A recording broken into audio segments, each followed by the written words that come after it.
Social media पर viral हो रही इस तस्वीर को तो आपने देखा ही होगा। यह तस्वीर देखने में जितनी नॉर्मल लग रही है, इसके पीछे की कहानी उतना ही खतरनाक है। एक दिन एक बूढ़ी औरत कुछ भैंसों को चरा रही होती है। अचानक वो देखती है कि एक आदमी पर्पल कलर की स्कूटी से आता है और साड़ी में लपेट कर कोई चीज़ फेंक कर नाले में चले जाता है। उस बूढ़ी औरत के मन में उत्सुकता होती है कि आदमी ने क्या फेंका, और उसके मन में कोलाहल होता है कि मैं जाके उस चीज़ को देखूं। औरत उस फेंके हुए सामान के पास पहुंचती है और उसको खोल के देखती है तो उसकी आंखें फटे रह जाती है, क्योंकि उसमें मांस के छोटे छोटे टुकड़े पड़े हुए थे। वो डर जाती है और वहाँ पे चिल्लाने लगती है। काफ़ी लोग इकट्ठा होते हैं, पुलिस को सूचना दी जाती है।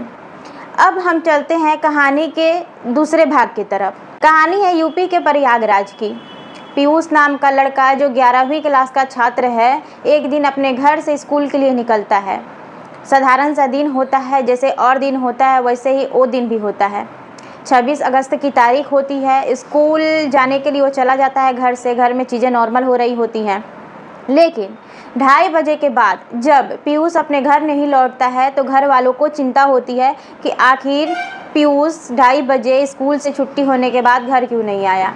इंतज़ार करते हैं कि हो सकता है कि कहीं फंस गया हो, दोस्तों के साथ हो, आने में लेट हो गई। लेकिन जैसे जैसे टाइम बढ़ते जाता है, घर के लोगों की परेशानी बढ़ती जाती है। वो पास के पुलिस थाने में जाते हैं और रिपोर्ट दर्ज कराते हैं, मिसिंग पर्सन की रिपोर्ट दर्ज कराते हैं। वहाँ की पुलिस भी काबिले तारीफ़ है, जो उसी समय जांच शुरू कर देती है। नहीं तो ऐसे केसों में देखा जाता है कि पुलिस कहती है कि आप 24 घंटा इंतज़ार कीजिए, लेकिन यहाँ पे पुलिस जांच करती है। अचानक से पुलिस को सूचना मिलती है कि यमुनानगर के औद्योगिक क्षेत्र में मांस के कुछ टुकड़े जो हैं साड़ी में लपेट के फेंके हुए हैं। पुलिस वहाँ पे पहुँचती है और देखती है कि छानबीन करती है, तो जाती है तो नाले में जो है कुछ मांस के टुकड़े पड़े मिलते हैं। पुलिस उसकी छानबीन में लग जाती है, खोजबीन में लग जाती है कि आखिर ये क्या है। पता चलता है कि वो किसी इंसान के मांस के टुकड़े हैं जो काट कर पीस करके फेंके हुए हैं। अब पुलिस तो एक तरफ पीयूष का जांच कर रही होती है कि आखिर वो गायब कहाँ हुआ, कहाँ गया। दूसरी ओर ये मांस के टुकड़े मिलने पर पुलिस इसके जांच में भी जुट जाती है कि आखिर एक किसके शरीर का मांस का टुकड़ा है। जब जांच शुरू की जाती है, उसके प्रक्रिया में सीसीटीवी कैमरे जो उस रास्ते में जो जितने सीसीटीवी कैमरे हैं उसको खंगाले जाते हैं, तो पुलिस को जो है ये जो फ़ोटो है वो दिखाई देती है। इसके आधार पे पुलिस इंसान को पकड़ती है जिसका नाम रहता है शरद सिंह। साथ ही जब इस सीसीटीवी फुटेज को देखा गया तो इस आदमी की फ़ोटो को पीयूष के फैमिली वालों को दिखाया गया। पीयूष की माँ कामनी देवी जो है उनको दिखाया गया, तो वो बोलती हैं अरे इनको तो हम लोग जानते हैं, ये हमारे ही रिश्तेदार हैं, पीयूष के चचेरे दादा हैं। अब पुलिस के दिमाग में ये बात आती है कि शायद यही आरोपी हो सकता है, इसी ने पीयूष के साथ कुछ किया है। पीयूष शरद सिंह को पकड़ती है, जो कि पेशे से एक प्रॉपर्टी डीलर है। पुलिस से पूछताछ करती है। पूछताछ के दौरान जो चीज़ें सामने निकल के आती हैं उसको सुनकर शायद हमारी और आपकी आंखें फटी की फटी रह जाएंगी। चलते हैं आप कहानी के तीसरे भाग में। शरद सिंह जो कि पीयूष का चचेरा दादा भी है। शरद सिंह के 2 बच्चे थे, एक लड़का और एक लड़की। 2023 में लड़की ने खुदकुशी कर ली और 2024 में उनके लड़के को भी, अब जिस भी तरीके से हो, लड़का भी उनका नहीं रहा, उसकी भी मौत हो गई 2024 में। यानी कि 2 साल के अंदर उनके दोनों बच्चे चले गए। अब शरद सिंह काफ़ी परेशान रहने लगे, डिप्रेशन में रहने लगे। इस डिप्रेशन के कारण वो तांत्रिक के चक्कर में पड़े, तांत्रिक के पास गए। तांत्रिक ने इनको सलाह दिया कि आपके घर में जो है किसी ने जादू टोना किया है, और जादू टोना किसी और ने नहीं बल्कि पीयूष की माँ कामनी देवी ने किया है। अब ये सुनकर शरद सिंह के दिमाग में क्या आया क्या नहीं आया। उन्होंने बोला कि तांत्रिक जी, इसका क्या इलाज है, क्या उपाय है, कैसे 2 साल के अंदर ही मेरे दोनों बच्चे मुझे छोड़ के चले गए, मैं इस दुनिया में अकेला हो गया। तांत्रिक ने कहा कि तुम्हें अपने बच्चे के लिए बलि देनी पड़ेगी, इस एक इंसान के बच्चे की बलि देनी पड़ेगी। उसके लिए शरद सिंह ने पूछा कि किसकी बलि देनी पड़ेगी। तांत्रिक ने बताया कि तुमको कि अपने ही रिश्तेदार में से किसी एक इंसान की बलि देनी पड़ेगी। कहने को तो पीयूष के घर वाले ये भी कह रहे हैं कि तांत्रिक ने उनको 5 लोगों की बलि देने को कहा था। वो 5 लोगों की बलि देते तो उनके दोनों बच्चे जो है वो वापस आ जाते। ये तांत्रिक के अनुसार है।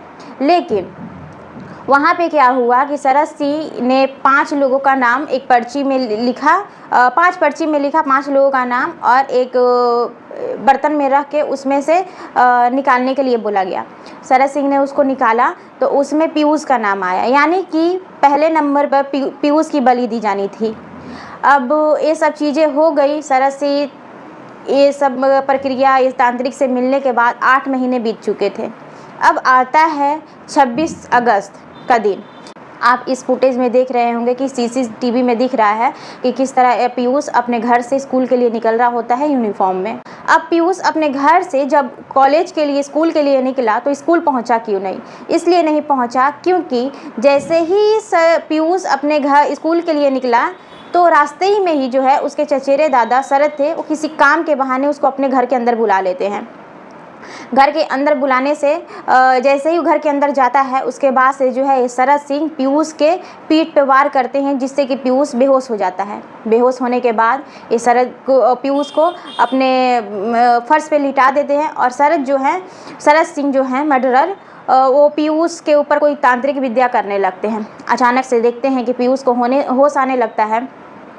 अब शरद सिंह घबरा जाते हैं, घर से तकिया निकाल के लेके आते हैं और उसके मुंह पर रख के तब तक दबाए रखते हैं जब तक कि पीयूष की सांसें रुक नहीं जाती है। उसके बाद पीयूष मर चुका होता है।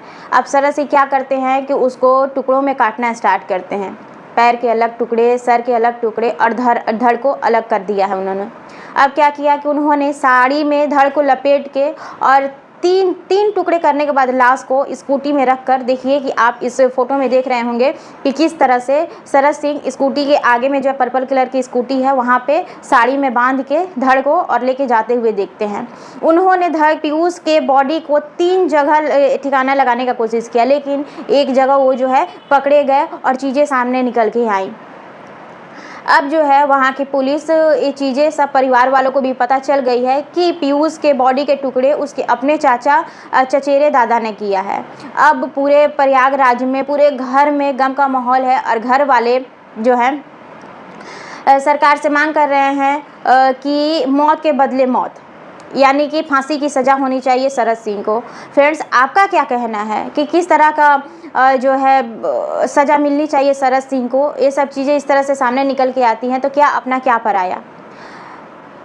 यहाँ अपने लोग भी अपने जो हैं अपनी खुशी के लिए शरीर के टुकड़े टुकड़े भी करने को तैयार हैं। क्या ये चीज़ें शरद के मन में नहीं आनी चाहिए कि क्या इस तरह की चीज़ें करने से ऐसा पॉसिबल हो सकता है कि कोई इंसान लौट के चला आए? एक इंसान की बलि देखने से या फिर 5 इंसान की बलि देने से एक इंसान क्या लौट के आ सकता है? ऐसी चीज़ें नहीं होती है। लेकिन ये सब तो फिलॉसफी हो गई। लेकिन अगर फैक्ट पे बात करें हम लोग तो शायद शरद को इस चीज़ के लिए कड़ी से कड़ी सज़ा मिलनी चाहिए। शायद फांसी की भी सज़ा मिलनी उसके लिए कम ही होगी, क्योंकि इस टाइप के अपराध के लिए कोई भी सज़ा शायद कम लगे, क्योंकि एक जिंदा इंसान को पहले तो मारा गया, पीठ पे वार किया गया, उसके बाद तकिया रख के मुंह से उसके सांस को रोक दिया गया, फिर मरने के बाद भी उसके बॉडी को पीस टुकड़ा टुकड़ा काट दिया गया। सोचिए उनके परिवार वालों पे अभी क्या बीत रहा होगा। यहाँ तक कि पीयूष के पापा जी भी जो है उसके 16 साल पहले ही उस दुनिया छोड़ के चले गए, चल बसे। बिना बाप का बच्चा पीयूष था, अपने घर का सहारा था, अपनी माँ का सहारा था, अपनी दादी का सहारा था, और उसके साथ ऐसी चीज़ें हुई शायद जो अविश्वसनीय लग रही। कैसे अपने ही दादा ने एक बच्चे को पीस काट दिया, और इस तरह की चीज़ें, और इतना नॉर्मल तरीक़ा से उनको देख रहे होंगे आप स्कूटी पर रख के चीज़ें ले जाते हुए, और यहाँ तक कि काट के फेंकने के बाद भी वो नॉर्मल तरीके से आके फैमिली वालों को संतावना दे रहे हैं कि आप लोग परेशान मत होइए, आम लोगों की तरह बैठ रहे हैं और संतावना दे रहे हैं कि आप लोग परेशान मत होइए, पीयूष लौट के आ जाएगा। सोचिए उस इंसान में कितना हिम्मत हुआ होगा कि एक मर्डर करने के बाद, लाश को फेंकने के बाद आके फैमिली वालों के पास बैठता है और उन्हें संतावना देता है कि आप लोग परेशान मत होइए। जिनका बच्चा चला गया है, 11वीं क्लास में पढ़ने वाला 16 साल का पीयूष दुनिया छोड़ के चला गया है, तो वो कैसे रिलैक्स रह सकते हैं? फिर भी वो आके संतावना दे रहा है कि पीयूष मिल जाएगा मर्डर करने के बाद। सोचिए उस इंसान में कितना हिम्मत हुआ होगा। उसके लिए कोई भी सज़ा शायद कम ही होगी। फ्रेंड्स, आप सबका क्या कहना है कमेंट में ज़रूर बताइएगा, और इस तरह की घटनाएं अगर आपके आसपास होती हैं तो कमेंट में ज़रूर शेयर कीजिएगा, क्योंकि ये सब चीज़ें तो जब सामने निकल के आ जाती हैं तो दिख जाती हैं। अगर सोचिए कि सरस सिंह को उस बुढ़िया ने उस चीज़ फेंकते हुए नहीं देखा होता तो शायद चीज़ें इतनी जल्दी सामने नहीं आती, टाइम लग जाता, या फिर सामने आती भी कि नहीं आती उसके लिए कोई कहा नहीं जा सकता। लेकिन शायद 2 जगह लाश फेंकने के बाद भी चीज़ें सामने नहीं आई, तीसरी जगह में आ गई सामने। अगर नहीं आती तो सोचिए क्या होता। घर वाले तो उसको खोजने में, ढूंढने में कसर नहीं छोड़ते पीयूष को, लेकिन टाइम लग जाता, उम्मीदें ख़त्म हो जाती। अब देखिए कि आगे क्या होता है। आप अपनी राय कमेंट में ज़रूर बताइएगा। Thank you so much.